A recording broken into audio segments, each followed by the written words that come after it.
السلام عليكم ورحمة الله وبركاته.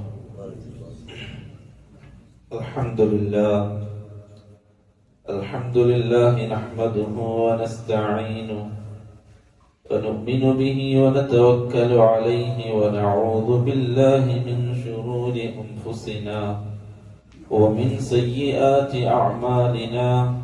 من يهده الله فلا مضل له ومن يضلل فلا هادي له، وأشهد أن لا إله إلا الله وحده لا شريك له، وأشهد أن محمدا عبده ورسوله أرسله بالهدى ودين الحق ليظهره على الدين كله ولو كره المشركون. اللهم صل على محمد وعلى آل محمد كما صليت على إبراهيم وعلى آل إبراهيم. اللهم بارك على محمد وعلى آل محمد كما باركت على إبراهيم وعلى آل إبراهيم إنك حميد مجيد. أما بعد فإن أصدق الحديث كتاب الله، وخير الهدي هدي محمد صلى الله عليه وسلم، وشر الأمور محدثاتها وكل محدثة بدعة وكل بدعة ضلالة وكل ضلالة في النار. ബഹുമാനമുള്ള സത്യവിശ്വാസികളെ, അല്ലാഹു സുബ്ഹാനഹു വ തആല പരിശുദ്ധ ഖുർആനിൽ കഥകളിലൂടെ, ചരിത്രങ്ങളിലൂടെ അല്ലാഹുവിനെ അല്ലാഹു പഠിപ്പിക്കുകയാണ്. എപ്പോഴും പറയുന്നത് പോലെ ഖുർആൻ അത് അല്ലാഹുവിനെ പഠിപ്പിക്കാനുള്ളതാണ്. ഖുർആനിന്റെ ചരിത്രങ്ങളാവട്ടെ, കഥകളാവട്ടെ, ഉപമകളാവട്ടെ, എല്ലാത്തിലൂടെയും നമുക്ക് പഠിക്കാനുള്ളത് ഒരൊറ്റ കാര്യമാണ്: അല്ലാഹുവിനെ പഠിക്കാൻ, അല്ലാഹു എങ്ങനെ കാര്യങ്ങൾ ചെയ്യുന്നു എന്ന് പഠിക്കാൻ, അല്ലാഹു എങ്ങനെ ഭൂമിയെ നിയന്ത്രിക്കുന്നു എന്ന് പഠിക്കാൻ, അല്ലാഹു എങ്ങനെ ഈ ഭൂമി ലോകത്ത് നാം കണ്ടു കാണുന്നതും നാം കാണാത്തതുമായ സംവിധാനങ്ങളെ എങ്ങനെ അല്ലാഹു പരിപാലിക്കുന്നു എന്ന് പഠിക്കാൻ. എല്ലാം എവിടെ നോക്കിയാലും എന്തെടുത്താലും വിഷയം എത്തുന്നത് അല്ലാഹുവിലേക്കാണ്. എന്തും. അതുകൊണ്ട് തന്നെ പരിശുദ്ധ ഖുർആൻ സൂറത്തുൽ ഫാത്തിഹ മുതൽ അങ്ങനെ ഓതി ഓതി ഓതി ഓതി അവസാനം സൂറത്തുൻ നാസ് ഓതി പൂർത്തിയായ മനുഷ്യൻ അവൻ അല്ലാഹുവിനെ ബോധ്യപ്പെട്ടവനാണ്. അതിൻ്റെ ഇടയിൽ കഥകൾ പോകും, ചരിത്രങ്ങൾ പോകും, അഹ്കാമുകൾ പോകും, എല്ലാം പോകും. അല്ലാഹുവിനെ ബോധ്യപ്പെടും. യൂസുഫ് അലൈഹിസ്സലാത്തു വസ്സലാമിന്റെ ചരിത്രത്തിലൂടെ നമ്മൾ ഇങ്ങനെ മുമ്പോട്ട് പോകുകയാണ്. പരിശുദ്ധ ഖുർആൻ ഖിയാമത്ത് നാൾ വരെ വരുന്ന മനുഷ്യർക്ക് മാർഗനിർദ്ദേശം, ഹിദായത്താണ്, അല്ലെ? ഏറ്റവും നേരായ വഴി കാണിക്കുന്ന ഗ്രന്ഥമാണ് ഖുർആൻ. ഇന്ന ഹാദൽ ഖുർആന യഹ്ദീ ലില്ലതീ ഹിയ അഖ്വം. ഏറ്റവും നേരായ ചൊവ്വായ വഴി കാണിക്കുന്ന ഗ്രന്ഥമാണ് ഖുർആൻ എന്ന് അല്ലാഹു ഖുർആനിനെ പരിചയപ്പെടുത്തിയിട്ട് അല്ലാഹു സുബ്ഹാനഹു വ തആല യൂസുഫ് അലൈഹിസ്സലാത്തു വസ്സലാമിന്റെ ചരിത്രത്തെ അല്ലാഹു നമുക്ക് കഥ പോലെ പറഞ്ഞു തരിക. ആ കാലഘട്ടത്തിൽ നടന്ന സംഗതികൾ, യൂസുഫ് അലൈഹിസ്സലാത്തു വസ്സലാം കണ്ട സ്വപ്നം മുതൽ നമ്മളിങ്ങനെ പറഞ്ഞു വന്നു. എവിടെ എത്തിയിട്ട് അവസാനം നമ്മൾ നിർത്തിയത്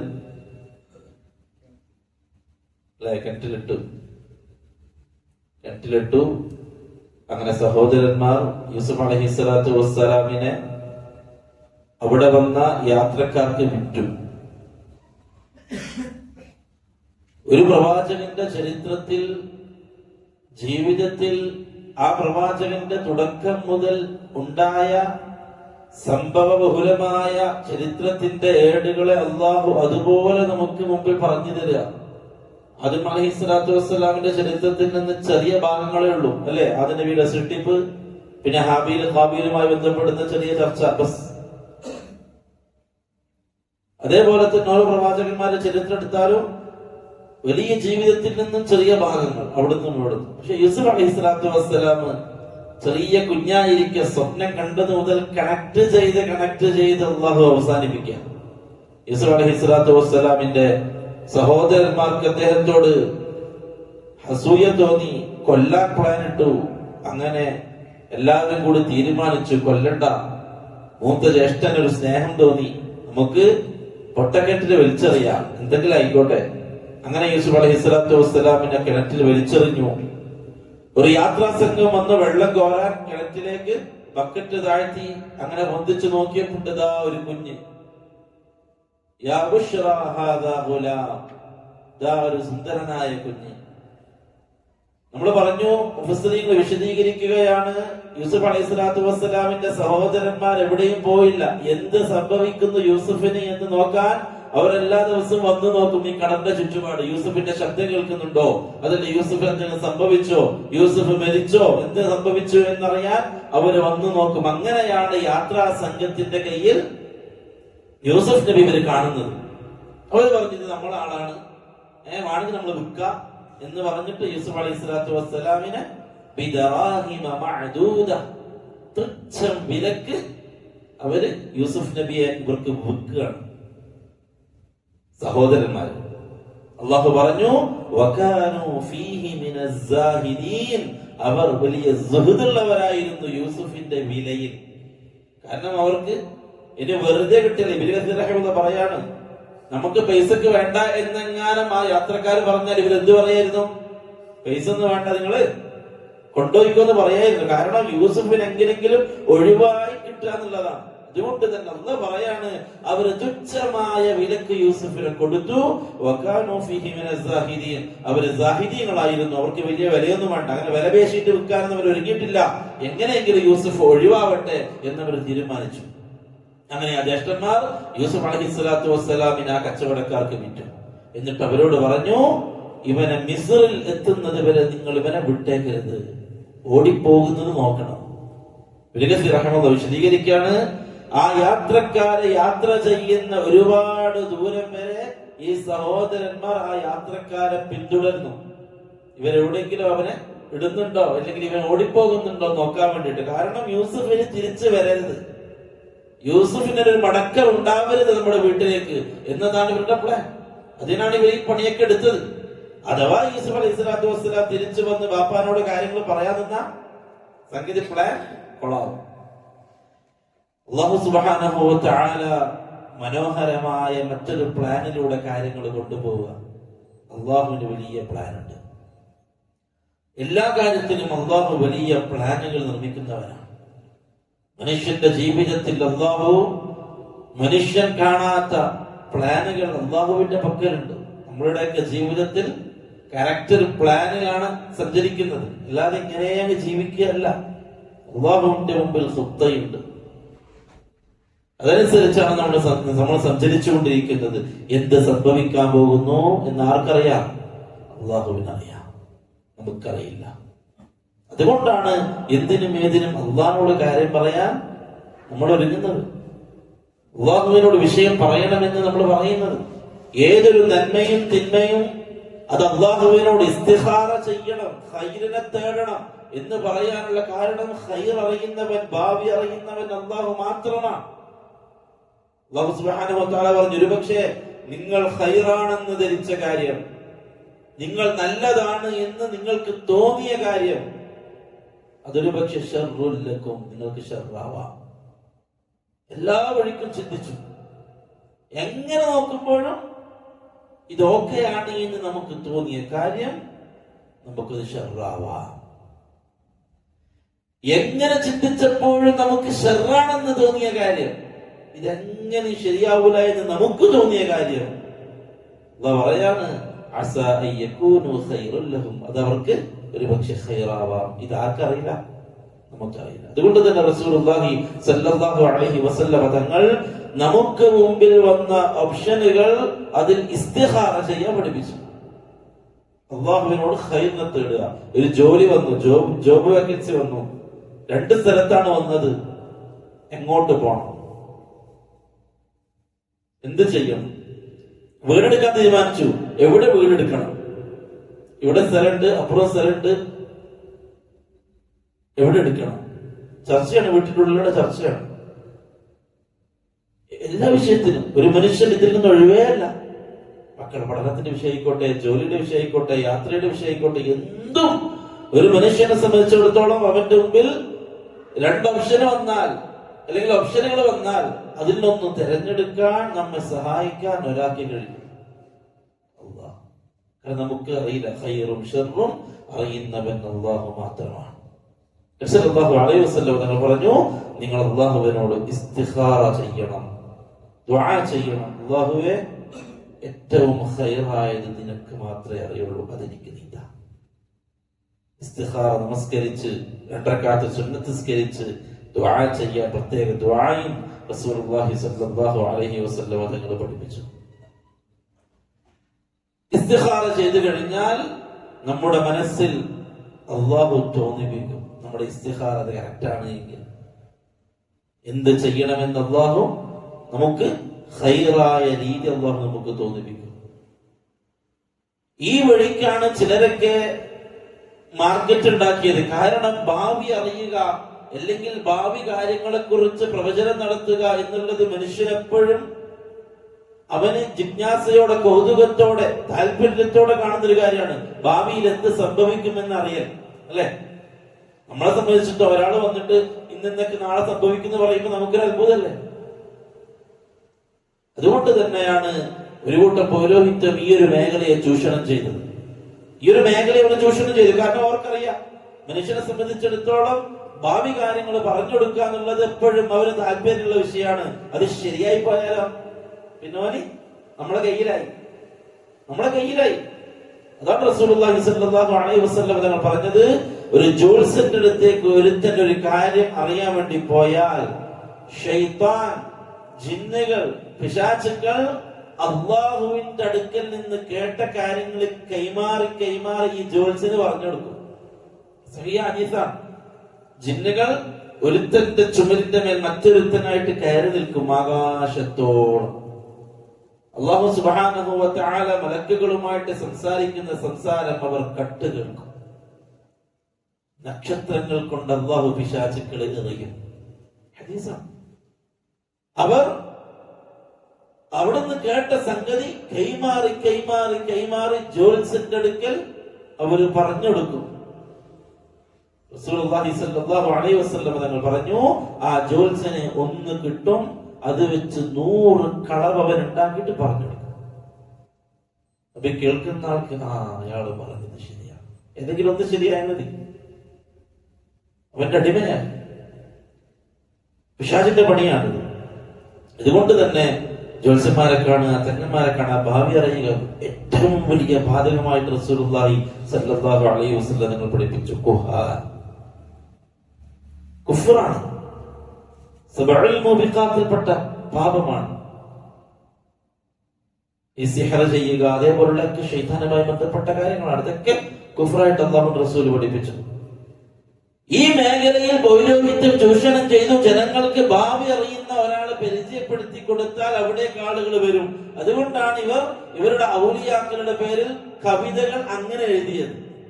ഇവരുടെ ശേഖന്മാരെ, വശായന്മാരെ, ഔലിയാക്കളെ കുറിച്ച് ഇവരെഴുതിയ കവിതകളിൽ അല്ലെങ്കിൽ ബൈത്തുകളിൽ ഇവരോടുന്ന മാല മൗലിദുകൾ അധികവും എന്താണ്?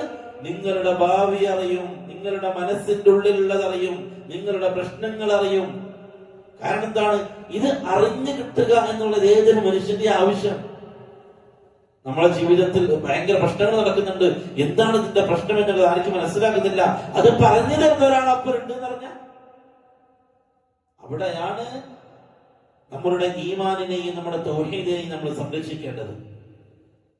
സല്ലല്ലാഹു അലൈഹി വസല്ലം തങ്ങളുടെ അടുക്കലേക്ക് ഒരു സഹാബി വന്നു, ഒരു റജുൽ. ആ റജുലിന് കണ്ണിൽ വെള്ളം ഇറ്റിക്കൊണ്ടേയിരിക്കുക, കണ്ണിന്ന് വെള്ളം ഇറ്റിക്കൊണ്ടേയിരിക്കുക, ഭയങ്കര പ്രയാസം. ആ മനുഷ്യൻ ആ നാട്ടിലുണ്ടായിരുന്ന ജോത്സ്യന്റെ അടുക്കലേക്ക് പോയിട്ട് കാര്യം പറഞ്ഞു. അതിനുശേഷം അത് മാറി. ഈ വിവരം നബി സല്ലല്ലാഹു അലൈഹി വസല്ലം തങ്ങൾ അറിഞ്ഞു. നബിന്റെ അടുത്തേക്ക് വിവരം കിട്ടി, നബി ഇങ്ങനെ ഒരു സംഭവം ഉണ്ടായിട്ടുണ്ട്, ഇന്ന ആളടുത്തേക്ക് ആ മനുഷ്യൻ പോയി, അതിനുശേഷം മാറി. റസൂലുള്ളാഹി സ്വല്ലല്ലാഹു അലൈഹി വസല്ലം തങ്ങൾ പറഞ്ഞു, അവന്റെ കണ്ണിൽ ഷൈത്താൻ കുത്തിക്കൊണ്ടിരുന്നതാണ്. ജോത്സ്യന്റെ അടുത്തേക്ക് അവൻ പോവുക എന്നുള്ളതായിരുന്നു ഷൈത്താന്റെ ലക്ഷ്യം. അവൻ പോയപ്പോ ഷൈത്താൻ ആ പെണ്ണ് നിർത്തി, ഭാര മാറ്റി. ഇതൊക്കെയാണ് തങ്ങന്മാരെടുത്ത് നടക്കുന്നത്. ഇതൊക്കെ തന്നെയാണ് ഈ പറയുന്ന ആളുകളെടുത്ത് നടക്കുന്നത്. നമ്മളുടെ ഇത് മാറ്റാൻ, നമ്മുടെ രോഗം മാറ്റാൻ, പ്രയാസം മാറ്റാൻ അതറിയാൻ അല്ലാഹുവേ പറ്റും. റസൂലുള്ളാഹി സ്വല്ലല്ലാഹു അലൈഹി വസല്ലം തങ്ങളോട് മക്കക്കാര് ചോദിച്ചു, മുഹമ്മദേ നീ നബിയാണെങ്കിൽ വേലികേറ്റം എപ്പോഴാണ് ഉണ്ടാവുക നമുക്ക് പറഞ്ഞു. അതായത് ബിസിനസ് എപ്പോഴാണ് നല്ല ബിസിനസ് നടക്കുക, എപ്പോഴാണ് നമുക്ക് എന്ത് ചെയ്യാം ബിസിനസ് കുറയുക എന്നുള്ളത് പറഞ്ഞ മക്കക്കാര് ചോദിച്ചതാ. റസൂലുള്ളാഹി അലൈഹി വസല്ലം തങ്ങൾ നബിയായി വന്നപ്പോ മക്കക്കാര് ചോദിച്ചതാണ്, എപ്പോഴാണ് ക്ഷാമം ഉണ്ടാവുക, എപ്പോഴാണ് ക്ഷേമം ഉണ്ടാവുക എന്ന് പറഞ്ഞ. കാരണം അതറിയണം. എപ്പോഴാ നല്ല ഒരു പ്രൊഡക്റ്റ് നമ്മൾ വാങ്ങിയാൽ ഇതെപ്പം സെയിലാവോ എന്നുള്ളത് നമുക്ക് മുൻകൂട്ടി അറിയായിരുന്നെങ്കിൽ, ഇന്ന സ്ഥലത്തെത്തിച്ചാൽ നല്ല ലാഭം കിട്ടും നമുക്ക് അറിയായിരുന്നെങ്കിൽ,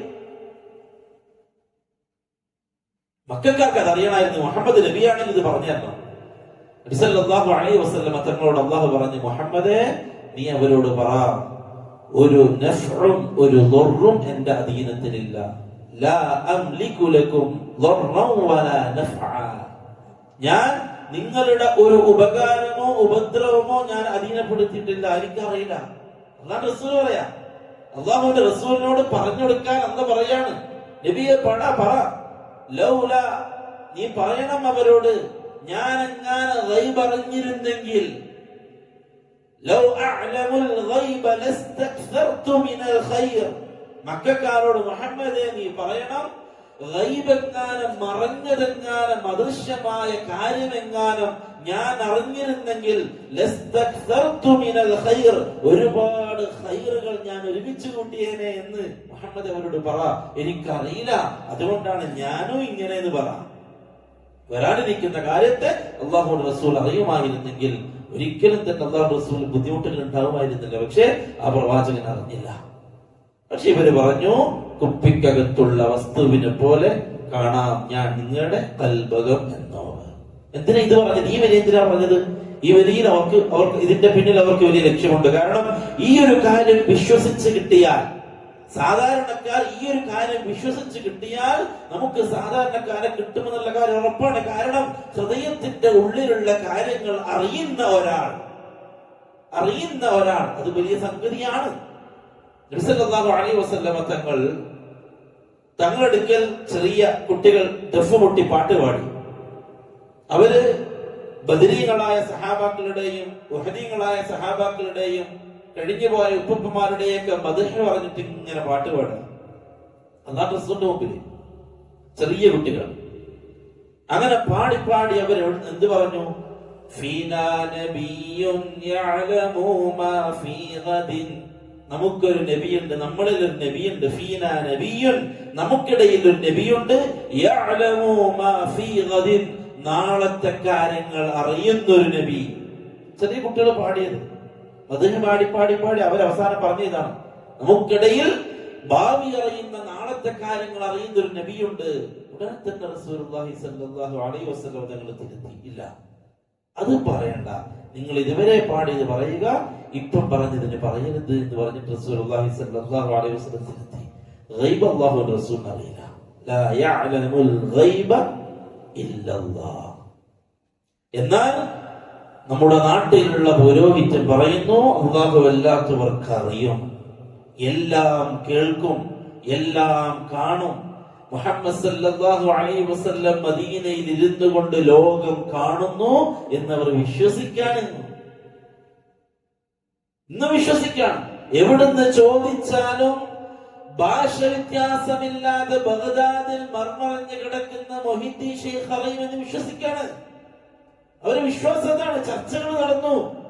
മൊഹിദ്ദീൻ ശൈഖിന് ഭാഷ പ്രശ്നമല്ല, ജീവിച്ചിരിക്കുന്ന സമയത്ത് ബാഗ്ദാദുകാരനായ ഇറാഖുകാരനായ മൊഹിദ്ദീൻ ശൈഖിന് അറബി ഭാഷ മാത്രമേ അറിയൂ, വേറെ ഭാഷ അറിയുന്നതായിട്ട് ചരിത്രത്തിൽ രേഖയില്ല. പിന്നെങ്ങനെയാ കന്നഡയിൽ ഒരുത്തൻ മൊഹിദ്ദീൻ ശൈഖിനെ വിളിച്ചാൽ അറിയാം? തെളിവ് വേണ്ട, പ്രമാണം വേണ്ടേ? ഇത് സുമാറ ദീനല്ലേ, അല്ലാഹുവിന്റെ ദീനല്ലേ? അവര് വിശ്വസിപ്പിച്ചു, അറിയും. എങ്ങനെ അറിയും? അതൊന്നും ചോദിക്കാൻ പാടില്ല. ഭാഷ അറിയോ? അത് ചോദിക്കാൻ പാടില്ല. ഇവിടുന്ന് വിളിച്ചാൽ അവിടെ കേൾക്കോ? അത്രയും കേൾവി ശക്തി ഉണ്ടോ? അങ്ങനത്തെ തെളിവുണ്ടോ? ജീവിച്ചിരിക്കുന്ന സമയത്ത് അങ്ങനെ കേൾവി ഉണ്ടായിരുന്നോ? അതൊന്നും ചോദിക്കാൻ പാടില്ല. ഒരു സഖാഫി പറഞ്ഞതാ, ഒരു സഖാഫിനോട് ചോദിച്ചതാണ്, ഉസ്താദെ എത്ര ദൂരം കേൾക്കാൻ പറ്റും? മനുഷ്യന് കേൾവിക്ക് പരിധിയുണ്ട്, മനുഷ്യന് കേൾവിക്ക് പരിധിയുണ്ട്. അത് തെളിയിക്കപ്പെട്ടതാണ്. അത് ശാസ്ത്രത്തോടൊന്നും കൂടി ചോദിച്ചാൽ അവർ കറക്റ്റ് എത്ര കിലോമീറ്റർ എന്ന് പറഞ്ഞുതരും, അല്ലെങ്കിൽ എത്ര ഡിസ്റ്റൻസ് എന്ന് പറഞ്ഞുതരും ഒരു മനുഷ്യന്റെ, നോർമൽ മനുഷ്യന്റെ കേൾവി പരിധി. ഇനി അതിൽ നിന്നും എക്സ്ട്രാ എന്തെങ്കിലും പ്രത്യേകമായ കഴിവുള്ള കുട്ടികൾ ജനിച്ചിട്ടുണ്ടെങ്കിൽ അവന് ഇത്ര ദൂരം കൂടി കേൾക്കാം. അത്രേ ഉള്ളൂ, അത്രേ ഉള്ളൂ.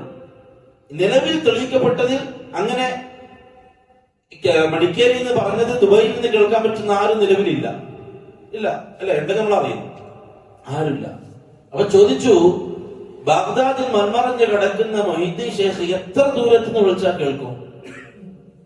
അപ്പൊ മറുപടി അവർക്ക് പറഞ്ഞേ പറ്റുള്ളൂ, കാരണം അവരുടെ അസ്ലതാണ്. അത് പറഞ്ഞിട്ടില്ലെങ്കിൽ അവരുടെ ആ ഇതെന്നെ പൊളിയും, അവരുടെ സംസ്ഥാനം മൊത്തം അടിത്തറ പൊളിയും. കാരണം അവർക്ക് പറഞ്ഞേ പറ്റൂ എവിടുന്ന് വിളിച്ചാലും കേൾക്കുന്നു. അപ്പൊ അവര് പറഞ്ഞു, പറയാതെ നിവൃത്തിയില്ല.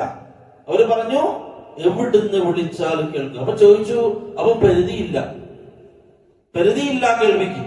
അപ്പൊ മറുപടി വന്നു, കാരണം ചർച്ചയല്ലേ, മറുപടി പറഞ്ഞേ പറ്റുള്ളൂ. അപ്പൊ പറഞ്ഞു, ഇല്ല, പരിധിയില്ല. അപ്പൊ മൊഹീദ്ദീൻ ഷേഖിന്റെ കേൾവിക്ക് പരിധിയില്ലാത്ത കേൾവി. അപ്പൊ ഞാൻ ചോദിച്ചു, അള്ളാഹുവിന്റെ കേൾവിയെ കുറിച്ച് നിങ്ങളുടെ അഭിപ്രായം എന്താ? അള്ളാഹു എല്ലാം കേൾക്കും, അള്ളാഹുവിന്റെ കേൾവിക്ക് എന്തില്ല? പരിധിയില്ല. അപ്പൊ അള്ളാഹുവിന്റെ കേൾവിക്കും പരിധിയില്ല. എവിടുന്ന് ആര് എപ്പോ വിളിച്ചാലും അള്ളാഹു കേൾക്കും. അതിൽ നമുക്ക് രണ്ടു കൂട്ടർക്കും തർക്കമില്ല, തർക്കിക്കാനും പാടില്ല.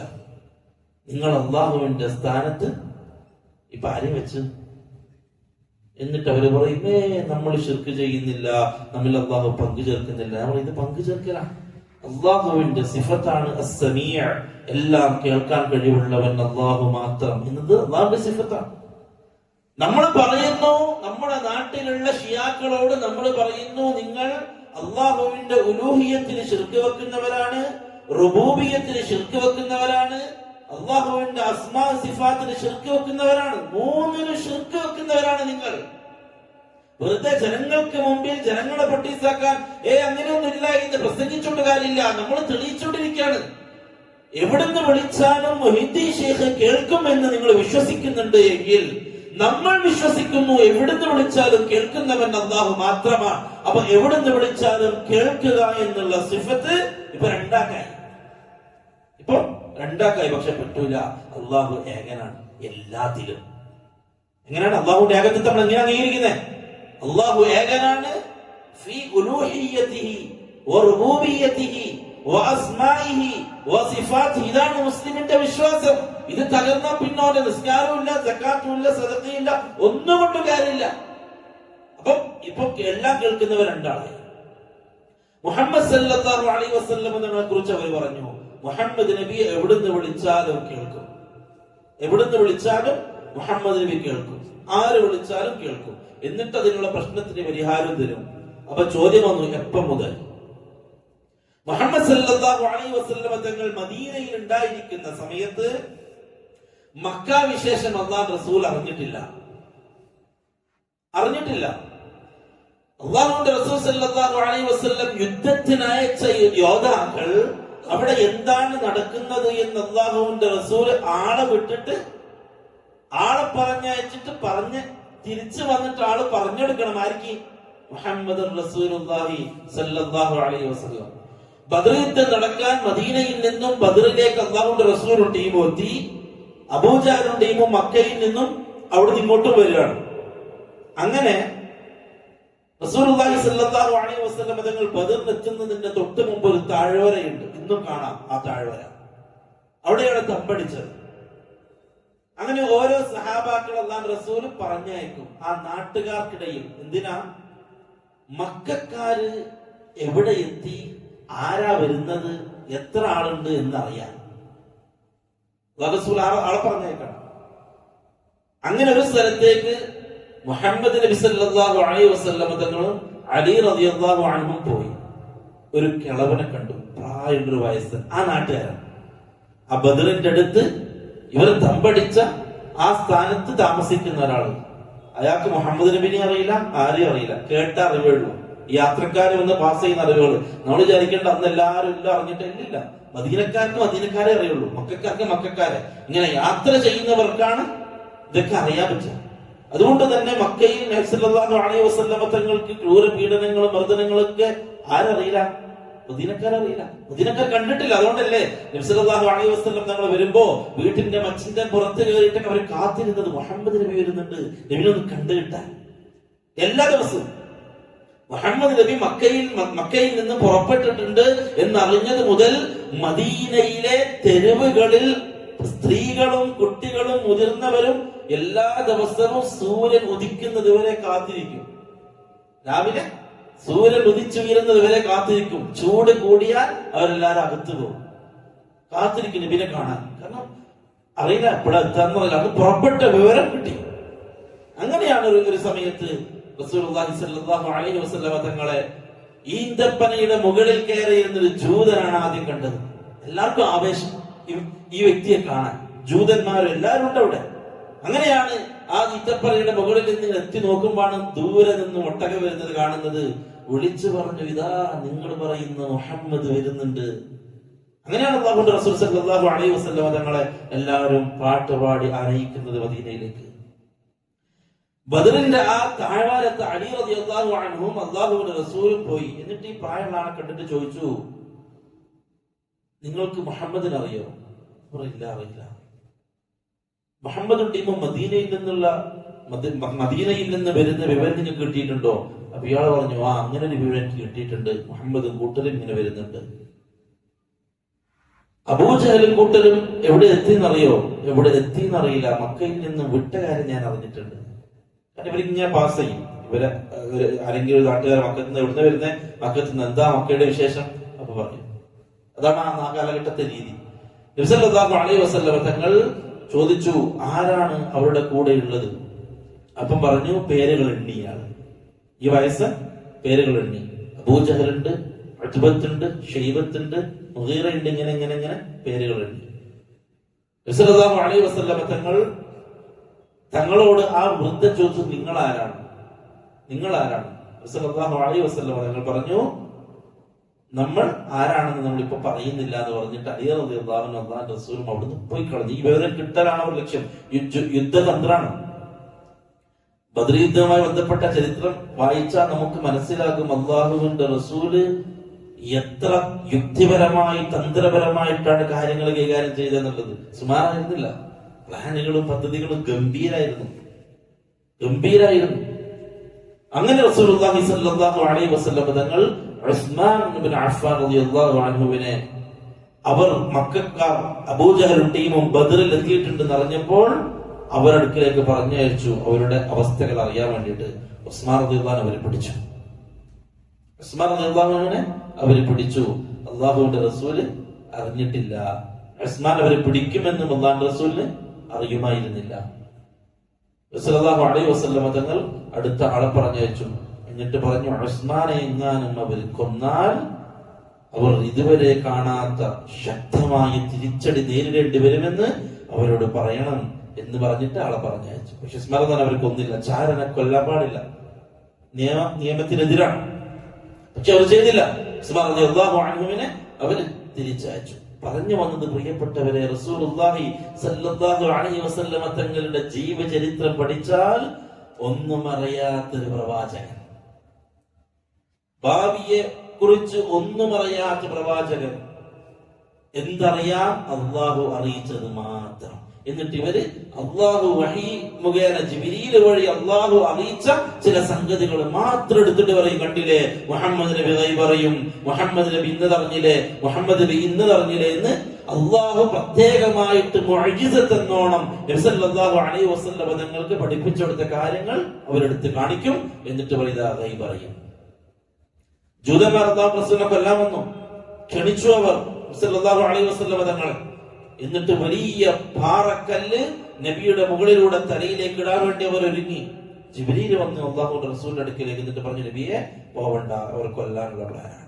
അറിയിച്ചു കൊടുത്തു. അള്ളാഹു അറിയിച്ചു കൊടുക്കുന്നത് അറിയും. നബി സല്ലല്ലാഹു അലൈഹി വസല്ലം തങ്ങൾ തിരിച്ചു വന്നു. ഖൈബർ യുദ്ധത്തിന്റെ സമയത്ത് ഒരു ജൂത സ്ത്രീ ആട്ടിറച്ചിയിൽ വിഷം കലർത്തിയിട്ട് റസൂലുള്ളാഹി സ്വല്ലല്ലാഹു അലൈഹി വസല്ലം തങ്ങളുടെയും ബിശ്ർ ബിൻ അംർ എന്ന് പറയുന്ന നബിയുടെ കൂടെയുള്ള സഹാബിക്കും വിളമ്പി. റസൂൽ അറിയില്ല ഇതിൽ വിഷം എന്നുള്ള കാര്യം. രണ്ടുപേരും ഇരുന്നു ഭക്ഷിക്കാൻ ഒരുങ്ങി. ബിശ്ർ ബിൻ അംർ റളിയല്ലാഹു അൻഹു വായിലിട്ട് ചവച്ചത് ഭക്ഷിച്ചു. ഉടനെ തന്നെ അദ്ദേഹം അവിടുന്ന് മരണപ്പെട്ടു. ജിബ്രീൽ വന്നിട്ട് പറഞ്ഞു, അല്ലാഹുവിന്റെ റസൂലേ, അതിൽ വിഷമുണ്ട്, ഇറക്കരുത്. സല്ലല്ലാഹു അലൈഹി വസല്ലം അത് തുപ്പിക്കളഞ്ഞു. പക്ഷേ ഒരംശം അല്ലാഹുവിന്റെ റസൂലിന്റെ വയറ്റിലേക്ക് പോയിരുന്നു. മരണപ്പെടുന്ന സമയത്ത്, വഫാത്തിന്റെ സമയത്ത് നബി സല്ലല്ലാഹു അലൈഹി വസല്ലം തങ്ങൾ ആയിഷ ബീവിയോട് പറയുന്നുണ്ട്, ആയിഷ, അന്ന് എന്റെ ശരീരത്തിൽ കയറിയ ആ വിഷത്തിന്റെ വേദന ഞാൻ ഇപ്പൊ അനുഭവിക്കുന്നുണ്ട്. റസൂലിന്റെ വഫാത്തിന്റെ സമയത്ത് ആ വേദന അനുഭവിച്ചു എന്ന് നബി സല്ലല്ലാഹു അലൈഹി വസല്ലം ആയിഷ റളിയല്ലാഹു അൻഹയോട് പറഞ്ഞു. അല്ലാഹു റസൂലിന് ഗൈബ് അറിയില്ല, അദൃശ്യം അറിയില്ല. യാക്കൂബ് അലൈഹിസ്സലാത്തു വസ്സലാം ഇതൊന്നും അറിയില്ല, എന്താണ് സംഭവിച്ചത് എന്ന്. അല്ലാഹു സുബ്ഹാനഹു വ തആല നല്ല ഒരു പ്ലാനിലൂടെ കാര്യങ്ങളെ കൊണ്ടുപോകാൻ തീരുമാനിച്ചു. കാരണം യൂസുഫ് അലൈഹിസ്സലാത്തു വസ്സലാം എന്താവണം എന്നത് അല്ലാഹുവിന്റെ പ്ലാനിൽ വ്യക്തമായിട്ടുണ്ട്. യൂസുഫിനൊന്നും സംഭവിക്കാൻ പാടില്ല. അങ്ങനെ യൂസുഫ് അലൈഹിസ്സലാത്തു വസ്സലാം മിസ്റിലെത്തി. ഇവർ തിരിച്ചുപോയി. നമ്മൾ പറഞ്ഞു കഴിഞ്ഞ ആഴ്ച, തിരിച്ചുപോയിട്ട് കള്ളക്കഥ മെനഞ്ഞു. ബാബാ, യൂസുഫിനെ ചെന്നായി പിടിച്ച് തിന്നതാണ്, നമ്മളൊന്നും ചെയ്തിട്ടില്ല, നമ്മൾ സത്യം പറയാണ്, ബാപ്പ നമ്മളെ വിശ്വസിക്കൂലല്ലോ, നിങ്ങൾക്ക് യൂസുഫിനല്ല ഇഷ്ടം എന്നൊക്കെ പറഞ്ഞ് ബാപ്പാനോട് ഒരു കളവ് പറഞ്ഞു. ഒരു ആടിനെ വെച്ചിട്ട് യൂസുഫ് അലൈഹിസ്സലാത്തു വസ്സലാമിന്റെ ഡ്രസ്സിൽ രക്തവും പുരട്ടി ഒന്ന് ബോധ്യപ്പെടുത്താൻ ഇബ്നു കസീർ റഹിമഹുല്ലാഹ് പറയാണ്, യൂസുഫ് അലൈഹിസ്സലാത്തു വസ്സലാമിന്റെ ആ ഡ്രസ് കീറാൻ അവര് മറന്നുപോയി. അത് കണ്ടപ്പോഴേ യാക്കൂബ് നബിക്ക് ബോധ്യപ്പെട്ടു, യൂസുഫിനെ ചെന്നായി വിളിച്ചതല്ല, ഇവര് സംതിങ് എന്തോ ചെയ്തതാണ്. ചരിത്രം അവിടെ അവസാനിക്കുക. യൂസുഫ് നബി മിസ്റിലേക്ക് കച്ചവടക്കാരുടെ കൂടെ സഹോദരന്മാർ വീട്ടിലേക്ക് വന്നു. രണ്ട് ലോകമായി. ഇവിടെ മകൻ നഷ്ടപ്പെട്ട ഒരു ബാപ്പയും നമ്മൾ കൊണ്ടു തള്ളിയ സഹോദരന്മാർ, കൊണ്ടു തള്ളിയ കുറച്ച് സഹോദരന്മാരും, അനുജനെ കൊണ്ടു തള്ളിയ കുറച്ച് സഹോദരന്മാരും, അവരവരുടെ ജീവിതം തുടങ്ങി. അവിടെ ദിനങ്ങൾ ഒരുപാട് കഴിയുന്നു. അല്ലാഹു സുബ്ഹാനഹു വ തആല യൂസുഫ് അലൈഹിസ്സലാത്തു വസ്സലാമിന്റെ വിഷയത്തിൽ അടുത്ത പ്ലാനിലേക്ക് കാര്യങ്ങൾ നീക്കി. അല്ലാഹു ചെയ്യാണ്. അല്ലാഹു പറഞ്ഞു 21ാമത്തെ ആയത്ത്, അഊദു ബില്ലാഹി മിനശ് ശൈത്വാനിർ റജീം, وقال الذي اشتراه من مصر لامرأته أكرمي مثواه عسى أن ينفعنا أو نتخذه ولدا وكذلك مكنا ليوسف في الأرض ولنعلمه من تأويل الأحاديث والله غالب على أمره ولكن أكثر الناس لا يعلمون وقال الذي اشتراه ഇവര് മിസ്റിൽ ചന്തയിൽ കൊണ്ട് യൂസുഫ് നബിനെ വിറ്റു. യൂസുഫ് നബിയെ വാങ്ങിയത് അവിടെയുള്ള രാജാവ് എന്ന് പറഞ്ഞാൽ അവിടെയുള്ള ഭക്ഷ്യ വകുപ്പിന്റെ മന്ത്രി, വസീർ അസീസ് എന്നാണ് അവർക്ക് പറയുക. ആ വ്യക്തിയുടെ പേര് അസീസ് എന്നല്ല, ആ സ്ഥാനത്തിന്റെ പേരാണ് അസീസ്. ഭക്ഷ്യവകുപ്പിന്റെ മുതലാളി, ആ ഒരു വകുപ്പ് കൈകാര്യം ചെയ്യുന്ന വസീർ. അവരാണ് എന്ത് ചെയ്തത്? ഇവരെ വാങ്ങിക്കൊണ്ടിരുന്നത്. യൂസുഫ് അലൈഹിസ്സലാത്തു വസ്സലാമിനെ ചന്തയിൽ നിന്നും വാങ്ങി. എന്നിട്ട് ഭാര്യയോട് പറഞ്ഞു, ഭാര്യയോട് പറഞ്ഞു, നമ്മളെ ഈ അടിമക്ക് നല്ല താമസം ഒരുക്കണം. കാരണം ചുറുചുറുക്കുള്ള ചെറുപ്പക്കാരനാണ്, നല്ല കാണാൻ ഭംഗിയുള്ള സുഖമുള്ള ഒരു ചെറുപ്പക്കാരനാണ് യൂസുഫ് അലൈഹിസ്സലാത്തു വസ്സലാം. 14-15 വയസ്സുള്ള സുമുഖൻ. യൂസുഫ് അലൈഹിസ്സലാത്തു വസ്സലാമിന്റെ സൗന്ദര്യം അതിമനോഹരമാണ്. ഇൻഷാ അല്ലാഹ് വരുമായിട്ട് നമുക്ക് ബോധ്യപ്പെടും എത്രത്തോളം സുന്ദരനാണ് യൂസുഫ് നബി. പരിശുദ്ധ ഖുർആൻ യൂസുഫ് നബിയുടെ സൗന്ദര്യത്തെ വർണ്ണിക്കാൻ, അത്രയും കണ്ടാൽ കൊതി തോന്നുന്ന സൗന്ദര്യം യൂസുഫ് അലൈഹിസ്സലാത്തു വസ്സലാമിന്. അതുകൊണ്ട് തന്നെ ഈ അസീസ് ഭാര്യയോട് പറഞ്ഞു, നോക്കിയേ, അഖിലിമി മസ്വാ, നമ്മളുടെ അതിഥിക്ക് മാന്യമായ കിടപ്പറ ഒരുക്കണം, മാന്യമായ സൗകര്യം ചെയ്തു കൊടുക്കണം. അസാ അൻ യൻഫഅന, നമുക്കിവൻ ഉപകാരപ്പെട്ടേക്കാം, നമുക്ക് ഇവൻ ഉപകാരപ്പെട്ടേക്കാം. ഔ നത്തഖിദഹു വലദ, അല്ലെങ്കിൽ നമുക്ക് ഇവനെ മോനെ പോലെ വളർത്താം. ഇദ്ദേഹം വാങ്ങിയിട്ടുണ്ടെങ്കിൽ ഇവനെ അടിമജോലി ചെയ്യിപ്പിക്കാനല്ല വാങ്ങിയത്. ഒന്നെങ്കിൽ ഇവൻ നമുക്ക് ഉപകരിക്കും, അല്ലെങ്കിൽ ഇവനെ നമുക്ക് എന്ത് ചെയ്യാം, ഔ നത്തഖിദഹു വലദ, ഒരു മോനായിട്ട് നമുക്ക് ഇവനെ പോറ്റാം. എന്താ പറയാണ്, വകദാലിക, അപ്രകാരമാണ്, മക്കന്നാ ലിയൂസുഫ ഫിൽ അർദ്, ഭൂമിയിൽ യൂസുഫിന് ഞാൻ സൗകര്യം ഉണ്ടാക്കി തുടങ്ങി. യൂസുഫ് നബിയെ കൊട്ടാരത്തിൽ താമസിപ്പിക്കാൻ അള്ളാന്റെ തീരുമാനം, കൊല്ലാൻ കൊണ്ടുപോയി ഏട്ടന്മാര്. അള്ളാഹു തീരുമാനിച്ചത് യൂസുഫ് പൊട്ടക്കെട്ടിലല്ല, യൂസുഫിന് കൊട്ടാരത്തിൽ വളരണം. അള്ളാഹു തർത്തീബയ്യല്ലേ, അള്ളാഹു തർത്തീബയ്യ. നമ്മൾ എവിടെ തിന്നണം, എവിടെ പോകണം, എന്ത് സംഭവിക്കണം എന്നൊക്കെ അള്ളാഹു വരച്ച് അള്ളാഹു നമ്മളെ മുമ്പിൽ ഇങ്ങനെ കാണിക്കണം. എപ്പോഴും അള്ളാഹോട് ചോദിക്കും, അള്ളാഹു ഏറ്റവും ഹൈറായി എനിക്ക് തരണേ. കാരണം അള്ളാഹുന്റെ മുമ്പിൽ പ്ലാൻ ഉണ്ട്, നമ്മൾ ആ പ്ലാൻ കാണുന്നില്ല. ആ പ്ലാനിന്റെ ഉടമസ്ഥനോട് പറയുക, അള്ളാഹുവെ നിന്റെ കയ്യിലുള്ള എന്റെ വിഷയത്തിലുള്ള ആ പ്ലാന് നല്ല അടിപൊളിയാക്കണേ എന്ന് അള്ളാഹിനോട് പറയാം. വേറെ വഴിയില്ല. യൂസുഫ് അലൈഹിസ്സലാത്തു വസ്സലാമിന്റെ വിഷയത്തിൽ അള്ളാഹ് പറയാ, വകദാലിക, അപ്രകാരം, മക്കന്നാ, നാം സൗകര്യമുണ്ടാക്കി, യൂസുഫ, യൂസുഫിന് വേണ്ടി, ഫിൽ അർദ്, ഭൂമിയിൽ സൗകര്യമുണ്ടാക്കി, വലിനുഅല്ലിമഹു മിൻ തഅ്വീലിൽ അഹാദീസ്, യൂസുഫിന്റെ സ്വപ്നത്തിന്റെ വ്യാഖ്യാനവും ഞാൻ പഠിപ്പിച്ചു, സ്വപ്നത്തിന്റെ വ്യാഖ്യാനം പഠിപ്പിച്ചു. എന്നിട്ട് അള്ളാഹ് പറയാ, വല്ലാഹു വല്ലാഹു ഗാലിബുൻ, അള്ളാഹു ജയിച്ചടക്കുന്നവനാണ്, അള്ളാഹു ജയിച്ചടക്കുന്നവനാണ്. വല്ലാഹു ഗാലിബുൻ അലാ അംരിഹി, അവന്റെ വിഷയത്തെ ജയിച്ചടക്കുന്നവനാണ്. അള്ളാഹിനെ തോൽപ്പിക്കാൻ ആരുമില്ല. അള്ളാഹു ഒരു കാര്യം തീരുമാനിച്ചാൽ, അള്ളാഹു ഒരു കാര്യം ചെയ്യാൻ തീരുമാനിച്ചാൽ, ഫഅാലുൻ ലിമാ യുരീദ്, അള്ളാഹു അവൻ ഉദ്ദേശിക്കുന്നത് ചെയ്യുന്നവനാണ്. അള്ളാഹുവിനെ പരാജയപ്പെടുത്താൻ അവിടെ വേറെ ആരുമില്ല. വല്ലാഹു ഗാലിബുൻ അലാ അംരി, നമ്മുടെ മനസ്സിൽ എപ്പോഴും വേണം, അള്ളാഹിനെ തോൽപ്പിക്കാൻ നമുക്ക് കഴിയില്ല, അള്ളാഹുവിനെ പരാജയപ്പെടുത്താൻ നമുക്ക് കഴിയില്ല. അള്ളാഹു എല്ലാത്തിനെയും മികക്കുന്നവനാണ്. എന്നിട്ട് അള്ളാഹ് പറയാ, വലാകിന്ന അക്സറന്നാസി ലാ യഅലമൂൻ, പക്ഷേ അധിക മനുഷ്യരും അത് അറിയുന്നില്ല. നമ്മൾ കരുതാ എന്റെ മിടുക്കാണ്, ഞാൻ തീരുമാനിച്ചെടുത്ത കാര്യങ്ങൾ മുമ്പോട്ട് പോകും. എങ്ങനെ നമുക്ക് പറയാൻ പറ്റുക? ഞാൻ തീരുമാനിച്ചതുപോലെ കാര്യങ്ങൾ മുമ്പോട്ട് പോകും, എന്റെ പ്ലാൻ അത് അങ്ങനെ നടക്കൂ എന്ന് നമ്മൾ പറയാ, അതങ്ങനെ സംഭവിക്കൂ, അതങ്ങനെ സംഭവിക്കാൻ പാടുള്ളൂ എന്ന് നമ്മൾ തീരുമാനിക്കാം. അള്ളാഹുവിന്റെ തീരുമാനം മറ്റൊന്നാണെങ്കിൽ അള്ളാഹു പറയാ, വല്ലാഹു ഗാലിബുൻ അലാ അംരിഹി വലാകിൻ അക്സറന്നാസ് ലാ യഅലമൂൻ, അള്ളാഹുവിന്റെ കാര്യത്തെ ജയിച്ചടക്കുന്നവനാണ്, അവനെ തോൽപ്പിക്കാൻ ആർക്കും കഴിയില്ല. വലാകിൻ അക്സറന്നാസ് ലാ യഅലമൂൻ, പക്ഷെ ജനങ്ങൾ അധികം പേരത് അറിയുന്നില്ല.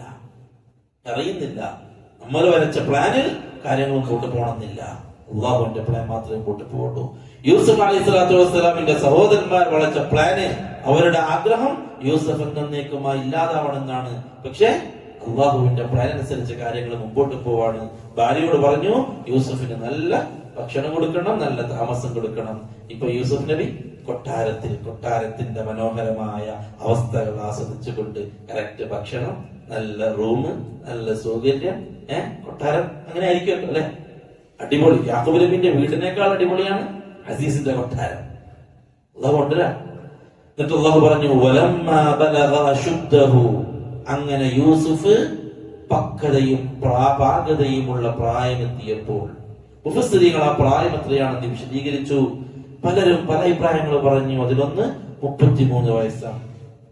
യൂസുഫ് നബിക്ക് 33 വയസ്സുള്ള സമയത്ത്, ചിലര് പറഞ്ഞു 30 വയസ്സ്, ചിലര് പറഞ്ഞു 25 വയസ്സ്. വ്യത്യസ്തങ്ങളായ പ്രായം പറഞ്ഞവരുണ്ട്. പ്രായം എന്തുമാവട്ടെ, അങ്ങനെ പ്രായമെത്തിയപ്പോൾ നാം അദ്ദേഹത്തിന് നൽകി ഹുക്മൻ വ ഇൽമ, അദ്ദേഹത്തിന് ഹുക്മും നൽകി, ഇൽമും നൽകി. മുഫസ്സിറുകൾ പറഞ്ഞു, ഒന്ന് നുബുവത്താണ്, മറ്റൊന്ന് സ്വപ്നം വ്യാഖ്യാനിക്കാനുള്ള അറിവാണ്. രണ്ടും അല്ലാഹു യൂസുഫ് നബിക്ക് നൽകി. അപ്പൊ യൂസുഫ് നബി നബിയായി. അല്ലാഹു നുബുവത്ത് നൽകി യൂസുഫ് അലൈഹി സ്വലാത്തു വസ്സലാം. എവിടുന്ന്? കൊട്ടാരത്തിൽ നിന്ന്. പ്രായം ഏകദേശം 40 താഴെ.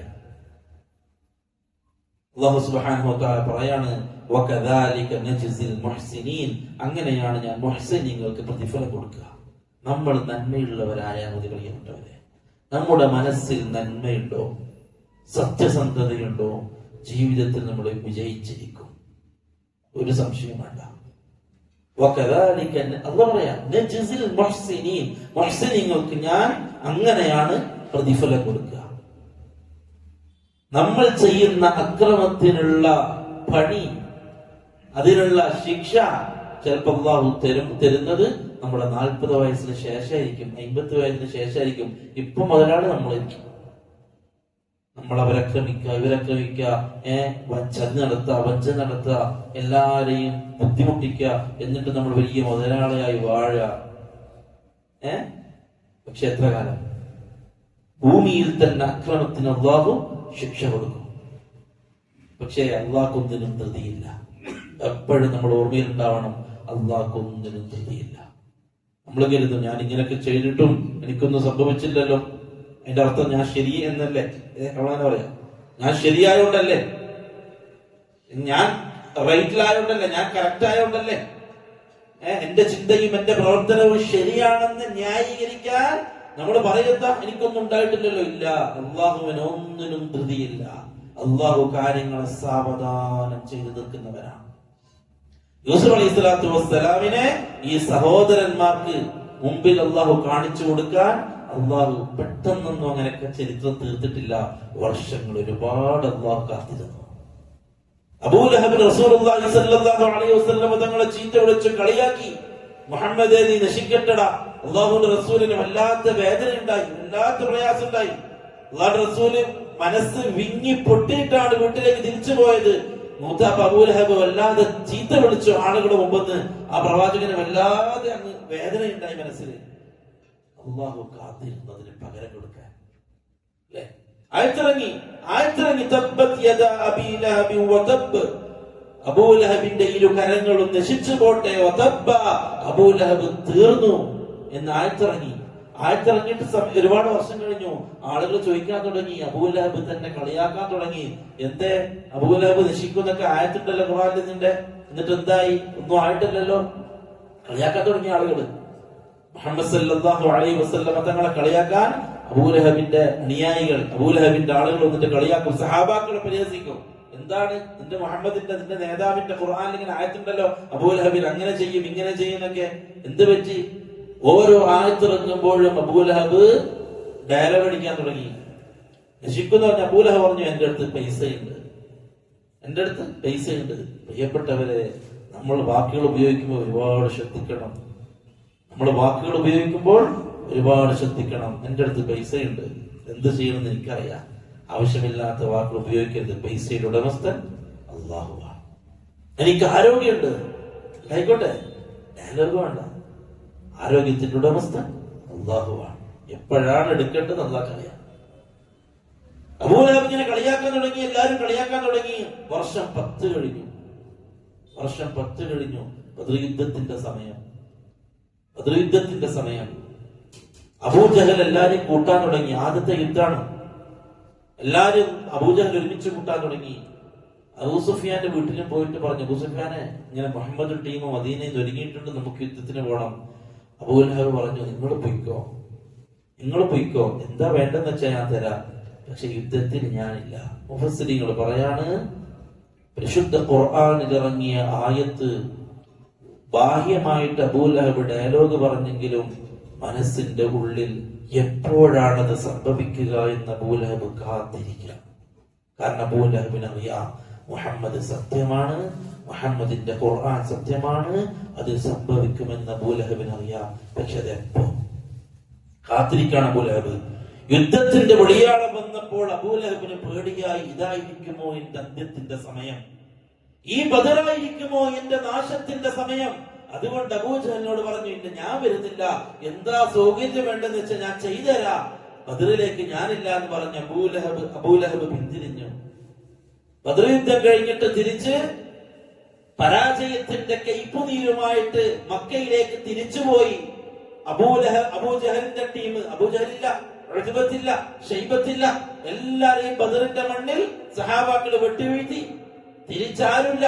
മക്കയിലേക്ക് ഇവര് തിരിച്ചു പോയപ്പോൾ പ്രധാനികൾ ആരുമില്ല. പരാജയത്തിന്റെ കൈപ്പുനീരുമായി തിരിച്ചു വന്നവരോട് അബൂലഹബ് ചോദിച്ചു, എന്താ സംഭവിച്ചത്? അവര് പറഞ്ഞു, പരാജയമാണ്. ഇവര് നോക്കുമ്പോ അബൂലഹബിന് സുഖമില്ലാതെ അബൂലഹബ് കിടക്കുക, സുഖമില്ലാതെ അബൂലഹബ് കിടക്കുക. വർഷം ഒരുപാട് കഴിഞ്ഞു. അബൂലഹബിന് ഒരു വസൂരി പോലത്തെ ഒരു രോഗം, ശരീരത്തിൽ ഇതരം കുമിളകൾ പൊട്ടി, ശരീരത്തിൽ ഇതരം ചൊറി വന്ന് അത് ചെയ്യാൻ തുടങ്ങി, നാറാൻ തുടങ്ങി. പറഞ്ഞു വന്നത്, അള്ളാഹുവിന് ഒന്നിനും ധൃതിയില്ല. നമ്മുടെ വാക്കുകൾ പറയുമ്പോൾ വളരെ സൂക്ഷിക്കണം. നമ്മളെ മിടുക്ക് സംസാരിക്കരുത് അള്ളാഹുവിന്റെ തീരുമാനങ്ങൾക്ക് മുമ്പിൽ.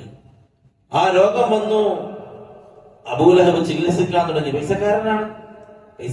അതിന്റെ മുമ്പേ പറഞ്ഞു, എന്റെ അടുത്ത് പൈസ ഉണ്ടെന്ന് പറഞ്ഞ അബൂലഹബിന്റെ പൈസ അത് തീരാൻ തുടങ്ങി. ചികിത്സിച്ച് അബൂലഹബിന്റെ പൈസ തീരാൻ തുടങ്ങി.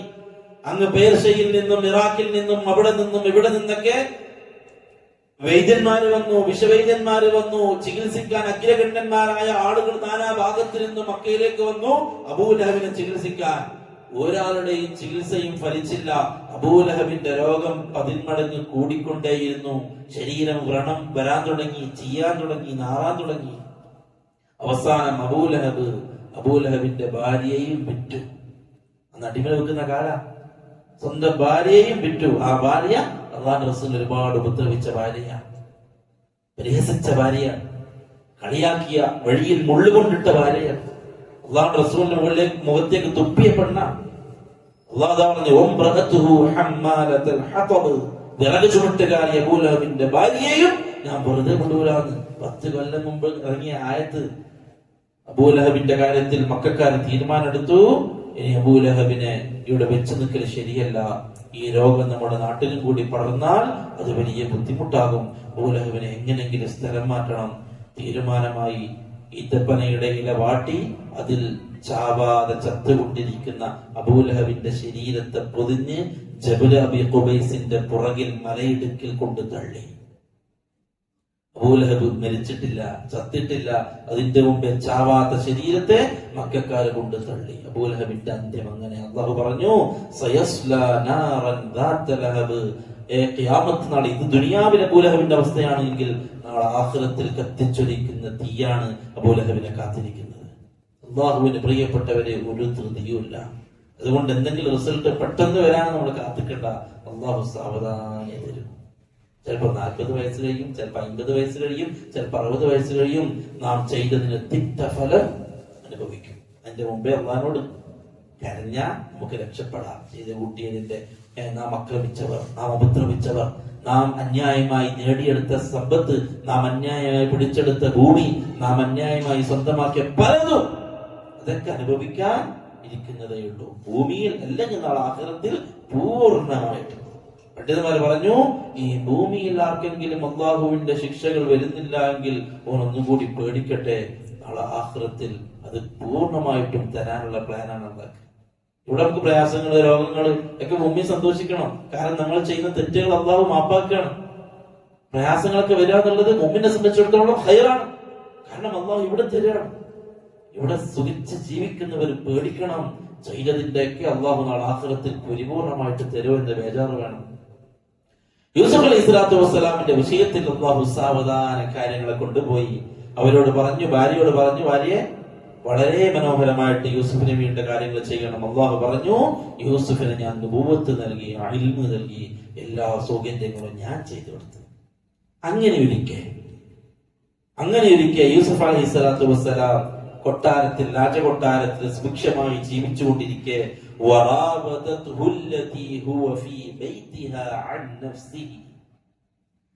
ആ വീട്ടിൽ താമസിക്കുന്ന പെണ്ണിന് യൂസുഫ് അലൈഹി സ്വലാത്തു വസ്സലാമിനെ വശീകരിച്ചു. ആ സ്ത്രീ ആരാണ്? ഈ ഭാര്യ. ഇവരെയാണ് ഏൽപ്പിച്ചത്. യൂസുഫ് നബിക്ക് സൗകര്യങ്ങൾ ചെയ്തു കൊടുക്കാം. പക്ഷെ ഈ സ്ത്രീക്ക് യൂസുഫ് നബിയോട് ക്രൂതുക. മുഫസ്സിറുകൾ പേര് പറഞ്ഞു, പ്രശസ്തമായ മഷഹൂറായ പേര് നമുക്ക് അറിയുന്ന പോലെ സുലൈഖ എന്ന്. എന്നാൽ മുഫസ്സിറുകൾ റായിയിൽ എന്നും പേരുകളൊക്കെ ഉണ്ട് തഫ്സീറിൽ ആ സ്ത്രീയുടെ പേര്. യൂസുഫ് അലൈഹി സ്വലാത്തു വസ്സലാമിനോട് പ്രേമം തോന്നി, അങ്ങനെ വശീകരിക്കാൻ തുടങ്ങി. വഗല്ലഖത്തിൽ അബ്വാബ, ഡോറുകൾ പൂട്ടി അടച്ചു, ഡോറുകൾ അടച്ചു. അള്ള കഥ പറയാണ്, വിശുദ്ധ ഖുർആനാണ്. അള്ളാഹു അതിന്റെ ആ ഒരു ചിത്രം നമ്മുടെ മനസ്സിന്റെ ഉള്ളിലേക്ക്, നമുക്ക് നമ്മളെ മുമ്പിൽ അതൊരു കറക്റ്റ് എന്താണ് അവസ്ഥ എന്നുള്ളത് ബോധ്യപ്പെടുത്താൻ അള്ളാഹുവിന്റെ മനോഹരമായ കലാം അള്ളാഹു വിശദീകരിക്കുക. വഗല്ലഖത്തിൽ അബ്വാബു വഖാലത് ഹൈത ലക്, എല്ലാ ഡോറുകളും അടച്ചു.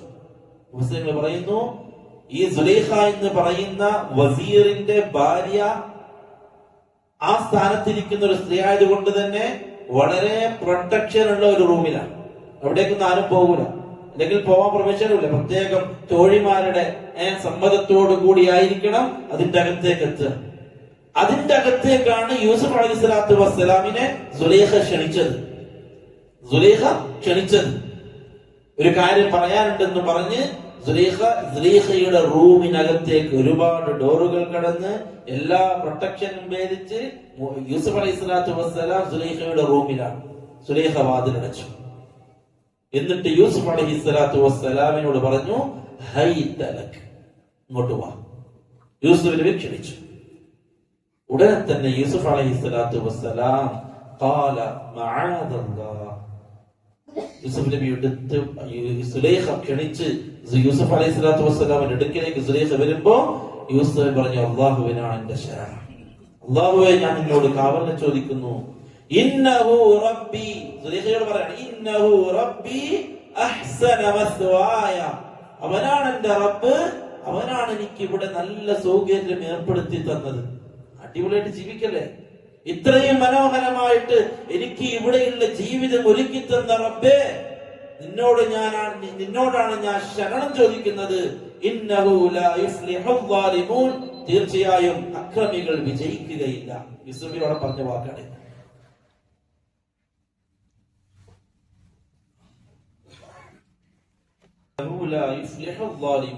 യൂസുഫ് അലൈഹി സ്വലാത്തു വസ്സലാം പറഞ്ഞു, അക്രമികൾ ഒരിക്കലും വിജയിക്കുകയില്ല. അപ്പൊ സുലൈഖ യൂസുഫ് അലൈഹി സ്വലാത്തു വസ്സലാമിനെ പിടിക്കാൻ വരുന്നു. യൂസുഫ് അലൈഹി സ്വലാത്തു വസ്സലാം അള്ളാഹുവിനോട് ശരണം ചോദിക്കുന്നു. യൂസുഫ് അലൈഹി സ്വലാത്തു വസ്സലാമിന്റെ പിറകിലൂടെ സുലൈഖ കടന്ന് പിടിക്കാൻ ഒരുങ്ങിയപ്പോ യൂസുഫ് നബി ഓടി. അള്ളാഹു പറഞ്ഞു, വലഖദ് ഹമ്മത് ബിഹി, യൂസുഫിനെ പ്രാപിക്കാൻ സുലൈഖ തീരുമാനിച്ചു. സുലൈഖയുടെ മനസ്സിൽ ആഗ്രഹമുണ്ടായി. സുലൈഖ തീരുമാനിച്ചു. വഹമ്മ ബിഹാ, യൂസുഫ് അലൈഹി സ്വലാത്തു വസ്സലാമും അവളിലേക്കും തീരുമാനമുണ്ടായി, ചിന്തയുണ്ടായി. ഈ വാക്കിനെ പണ്ഡിതന്മാർ പല രൂപത്തിൽ വിശദീകരിച്ചു. യൂസുഫ് നബിക്ക് തിരിച്ചങ്ങോട്ട് തോന്നിയിരുന്നോ? ഇവിടെ മുഫസ്സിറുകൾ തഫ്സീർ തബരി, ബഗവി തുടങ്ങിയുള്ള പണ്ഡിതന്മാരൊക്കെ വ്യത്യസ്തങ്ങളായ അഭിപ്രായങ്ങൾ പറഞ്ഞു. അതായത് യൂസുഫ് അലൈഹി സ്വലാത്തു വസ്സലാം സുലൈഖയെ കല്യാണം കഴിക്കാൻ തീരുമാനിച്ചിരുന്നു. ആ സമയത്ത് മനസ്സിൽ അങ്ങനെ ഒരു ചിന്തയുണ്ടായിരുന്നു. അഭിപ്രായങ്ങളാണ്. ചിലര് പറഞ്ഞു യൂസുഫ് അലൈഹി സ്വലാത്തു വസ്സലാമിന് ആ സമയം തോന്നി, ഉടനെ തന്നെ യൂസുഫ് നബി അള്ളാഹുവിനോട് ശരണം തേടി. ഭൂരിപക്ഷ പണ്ഡിതന്മാരും പറഞ്ഞത് അതിന് ശേഷമുള്ള ആയത്തിനെ പരിഗണിച്ചുകൊണ്ട് അവർ പറഞ്ഞത് വഹമ്മ ബിഹാ ലൗലാ അർറാ ബുർഹാന റബ്ബി, അള്ളാഹുവിന്റെ ഭാഗത്ത് നിന്നുള്ള ഒരു തെളിവ് യൂസുഫ് കണ്ടില്ലായിരുന്നെങ്കിൽ വഹമ്മ ബിഹാ, അവളോട് യൂസുഫിന് തോന്നിയേനെ. അതായത് യൂസുഫ് അലൈഹി സ്വലാത്തു വസ്സലാമിന്റെ അടുക്കിലേക്ക് സുലൈഖ വന്ന സമയത്ത് മുഫസ്സിറുകൾ വിശദീകരിക്കാണ്, ആ സമയത്ത് യൂസുഫ് നബി മുകളിലോട്ട് നോക്കിയപ്പോൾ മുകളിൽ ഒരു ലിഖിതത്തിൽ ചില ആയത്തുകൾ കണ്ടു. ഖുർആനിലുള്ള ചില ആയത്തുകൾ. അതിൽ ഫലാ തഖറബു സിനാ ഇന്നഹു കാന ഫാഹിഷതൻ വസാഅ സബീല എന്നെഴുതിയത് കണ്ടു. അങ്ങനെ ഖുർആനിലുള്ള 5ഓളം ആയത്തുകൾ മുഫസ്സിറുകൾ റഹിമഹുല്ലാഹ് കൊടുക്കുന്നുണ്ട്. ഈ ആയത്തുകൾ യൂസുഫ് നബി കണ്ടു. വേറെ അഭിപ്രായ പ്രകാരം യാക്കൂബ് അലൈഹിസ്സലാത്തു വസ്സലാം യൂസുഫ് നബിയുടെ മുമ്പിൽ തെളിഞ്ഞു വന്നു. യൂസുഫ് നബിയുടെ കണ്ണിൽ ബാപ്പ തെളിഞ്ഞു വന്നു. ആ സമയം സുലൈഖ യൂസുഫ് നബിയെ പ്രാപിക്കാൻ ഒരുങ്ങിയ സമയം തെളിഞ്ഞു വന്നു. മറ്റൊരു അഭിപ്രായ പ്രകാരം യാക്കൂബ് അലൈഹിസ്സലാത്തു വസ്സലാം യൂസുഫ് അലൈഹിസ്സലാത്തു വസ്സലാമിന്റെ മുമ്പിൽ തെളിഞ്ഞ് കൈകൊണ്ട് പാടില്ല എന്ന് ആംഗ്യം കാണിച്ചു. മുഫസ്സിറുകൾ പറഞ്ഞു ഇതൊന്നും സഹീഹായ ശരിയായ അഭിപ്രായത്തിൽ വന്നതല്ല. ഇതൊക്കെ ഇസ്രായേലിയാത്തായിട്ട് യൂസുഫ് അലൈഹിസ്സലാത്തു വസ്സലാമിന്റെ ചരിത്രം ജൂത ക്രൈസ്തവരുടെ അടുക്കൽ നിന്നും അവരുടെ തൗറാത്ത് ഇഞ്ചീൽ നിന്നൊക്കെ ഇങ്ങനെ കടന്നു വന്ന ചരിത്രത്തിലുള്ളതാണ്. സ്വഹീഹായിട്ട് വന്നതല്ല ഇതൊന്നും. പക്ഷേ ഇതിൽ ഏതും ആവാം. ഇവിടെ എന്താ പറഞ്ഞത്? ലൗലാ അർറഅ ബുർഹാന റബ്ബിഹി, അവന്റെ റബ്ബിന്റെ ഒരു ബുർഹാൻ അവൻ കണ്ടപ്പോൾ യൂസുഫ് കണ്ടില്ലായിരുന്നെങ്കിൽ യൂസുഫും ആഗ്രഹിച്ചേനെ. അപ്പൊ എന്തോ കണ്ടു, അതെന്താണ് എന്നുള്ളത് മുഫസ്സിറുകൾ അങ്ങനെയൊക്കെ പറഞ്ഞു. ഇതിൽ ഏതും ആവാം, ഏതായാലും നമുക്കിതില്ല കാര്യമൊന്നുമില്ല എങ്ങനെയും. പക്ഷെ യൂസുഫ് അലൈഹിസ്സലാത്തു വസ്സലാം ആ സമയത്ത് അള്ളാഹു യൂസുഫ് നബിയെ തടഞ്ഞു. അതെങ്ങനെയാണ് തടഞ്ഞതെന്നാണ് ഇവിടെ പറഞ്ഞത്. ഇങ്ങനെയൊക്കെ സംഭവം ഉണ്ടായിട്ടുണ്ട് എന്നുള്ളത് മുൻകാലത്തുള്ള ഇസ്രായേലിയാത്തിൽ നിന്നും വന്ന കഥകളിൽ, യൂസുഫ് നബിയുടെ കഥകളിൽ ഇങ്ങനെ ഉണ്ടായിട്ടുണ്ട്. എങ്ങനെയോ യൂസുഫ് അലൈഹിസ്സലാത്തു വസ്സലാമിന്റെ മുമ്പിൽ ഇതിൽ തടഞ്ഞു. എന്നിട്ട് എന്താ പറയാണ്? കദാലിക ലിനസ്രിഫ അൻഹു സൂഅ വൽ ഫഹ്ശാ, ഇങ്ങനെയാണ് ഞാൻ അദ്ദേഹത്തെ യൂസുഫിനെ ആ തിന്മയിൽ നിന്നും സംരക്ഷിച്ചത്. ഇന്നഹു മിൻ ഇബാദിനൽ മുഖ്ലസീൻ, അവൻ നമ്മളുടെ ഇഖ്ലാസ് ഉള്ള ഒരു അടിമയാണ്. അല്ലാഹു സംരക്ഷിക്കും. തെറ്റുകൾ ചെയ്യേണ്ട സന്ദർഭം വന്നാലും നമുക്ക് അതിനോട് യോജിപ്പില്ല എങ്കിൽ, നമുക്ക് തെറ്റ് ചെയ്യാൻ തീരുമാനമില്ല എങ്കിൽ നമ്മൾ അള്ളാഹിനോട് കാവൽ ചോദിച്ചാൽ അള്ളാഹു അതിൽ നിന്ന് നമ്മളെ സംരക്ഷിക്കും. എങ്ങനെയും അള്ളാഹു നമ്മൾ ആ തെറ്റിൽ നിന്ന് സംരക്ഷിക്കും. കാരണം യൂസുഫ് അലൈഹിസ്സലാത്തു വസ്സലാമിനും സുലൈഖയോട് എന്ത് ചെയ്യാം തോന്നാം. ഒറ്റ റൂം, ആരുമില്ല. യൂസുഫ് മനുഷ്യനല്ലേ, മനുഷ്യനാണ്. സുലൈഖ രാജാവിന്റെ ഭാര്യയാണ്, സുന്ദരിയാണ്. ആരും കാണാനില്ല, ആരും അറിയാനില്ല. യൂസുഫ് നബിക്ക് തോന്നാം. പക്ഷെ എന്താ പറയാണ്? ഒരു ബുർഹാൻ യൂസുഫിന്റെ മുമ്പിലേക്ക് ഞാൻ ഇട്ടു. യൂസുഫ് അതിൽ നിന്ന് പിന്തിരിഞ്ഞു, ഓടിക്കളഞ്ഞു. അങ്ങനെ യൂസുഫ് അലൈഹിസ്സലാത്തു വസ്സലാം ഓടി. ഓരോ വാതിലുകളും കടന്ന് യൂസുഫ് അലൈഹിസ്സലാത്തു വസ്സലാം ഓടി. സുലൈഖ പിറകെയോടി. അവസാനം യൂസുഫ് നബിയുടെ കുപ്പായത്തിൽ സുലൈഖ കയറി പിടിച്ചു. അങ്ങനെ അവസാനത്തെ വാതിൽ തുറന്നവിടെ വീണു. യൂസുഫ് നബി വീണു, സുലൈഖയും വീണു. അപ്പോഴുണ്ട് ആ വാതിന്റെ അപ്പുറം സുലൈഖയുടെ ഭർത്താവ് അസീസിന്റെ മുമ്പിലാണ് രണ്ടുപേരും ചെന്നപ്പെട്ടത്. ഉടനെ തന്നെ സുലൈഖ എണീറ്റിട്ട് പറഞ്ഞു, നോക്കേ, നിങ്ങളുടെ ഭാര്യയോട് ഇവൻ എന്ത് മോശമാണ് ചെയ്തത്, ഇവന് ശിക്ഷ കൊടുക്കണം, ഇവന് ശിക്ഷ കൊടുക്കണം.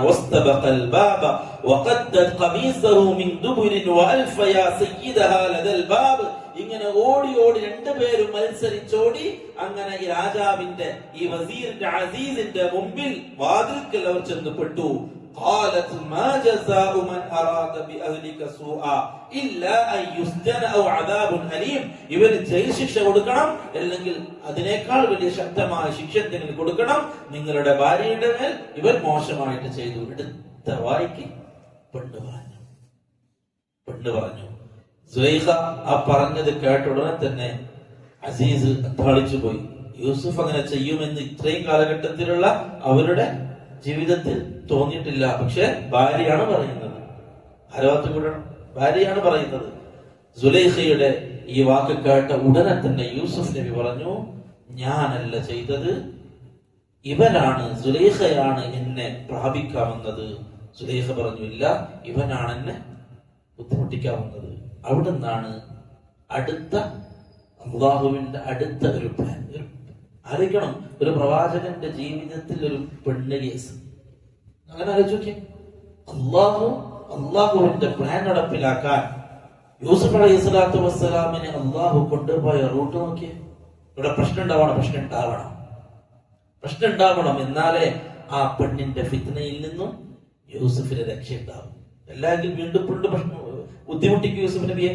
അതുകൊണ്ടൊരു പ്രശ്നത്തിലൂടെ ഒരിക്കലും ആ ഭാഗത്തേക്ക് യൂസുഫ് തിരിച്ചു വരാത്ത രൂപത്തിൽ യൂസുഫിനെ സംരക്ഷിക്കാൻ അള്ളാഹു തീരുമാനിക്കുന്നു. അള്ളാഹുവിന്റെ തീരുമാനം അടുത്ത ആയത്ത് മുതൽ അള്ളാഹു വിശദീകരിക്കുന്നുണ്ട്. ഇൻഷാ അള്ളാഹ് വരും ദിവസങ്ങളിൽ നമുക്ക് പരിശുദ്ധ ഖുർആനിന്റെ ആയത്തുകളിലൂടെ യാത്ര ചെയ്യണം. അള്ളാഹുവിനെ ഒരുപാട് അറിയണം, പഠിക്കണം. നമ്മുടെ ജീവിതത്തിൽ അള്ളാഹുവിന്റെ തീരുമാനങ്ങൾക്ക് മുമ്പിൽ നമിക്കുന്ന, എല്ലാം അടിയറ് പറയുന്ന നല്ലൊരു മുഅ്മിനായിട്ട് നമുക്ക് ജീവിക്കാൻ പറ്റണം. അല്ലാഹു സുബ്ഹാനഹു വ തആല നല്ല തൗഫീഖ് നൽകി അനുഗ്രഹിക്കുമാറാവട്ടെ. അഖൂലു ഖൗലി ഹാദാ വഅസ്തഗ്ഫിറുല്ലാഹ ലീ വലക്കും വലിജമീഇൽ മുസ്ലിമീന വൽ മുസ്ലിമാത്തി വസ്തഗ്ഫിറൂഹു ഇന്നഹു ഹുവൽ ഗഫൂറുർ റഹീം. അസ്സലാമു അലൈക്കും വറഹ്മത്തുള്ളാഹി വബറകാതുഹു.